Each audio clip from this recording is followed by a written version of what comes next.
So you've just been introduced to the camera tool inside of Revit Architecture.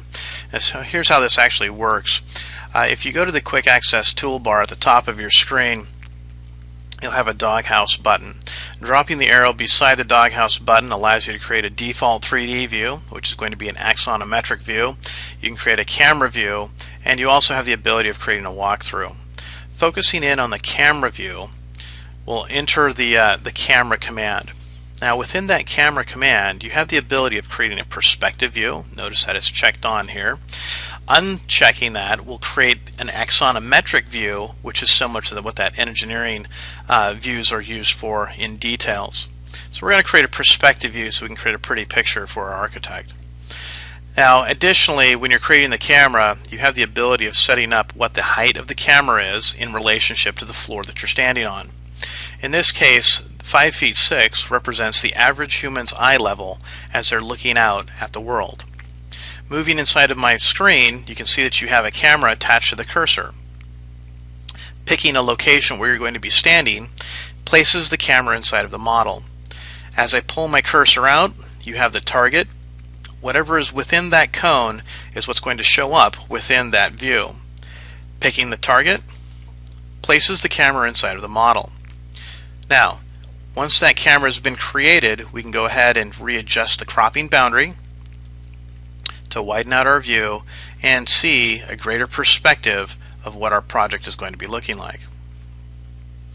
Now additionally, what I'd like to do is I'd like to show this potential perspective utilizing materials within the project. So what I'm going to do is I'm going to come down my properties bar and change this so that I can change how that view is going to appear and choose to use realistic shading. Realistic shading applies the glazing materials as well as the brick materials on top of that wall. Now standard orbiting tools work here inside of Revit so that I can spin my model around and take a look at what's going on and maybe even create a better perspective of my project. Additionally, you can also use the full navigation tool found in the right hand side of the screen.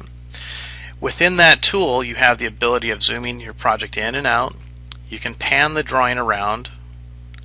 You can also orbit the model. Okay, we'll get a little bit of a better look at what that looks like. You can look around that model. Okay, I can move up and down. Okay, and I can even recenter what I'm orbiting around. So if I wanted to orbit around, say, that location, that readjusts my view so that I can go ahead and do some orbiting, and I get less of a sharp perspective view of that project. We'll go ahead and move that up a little bit. Let's try this. Let's try panning a little bit to make that view a little bit better. And we'll adjust like so. That looks like a pretty good view, so I'm going to go ahead and finish out my project, readjust my crop boundary, and then I'm off and running.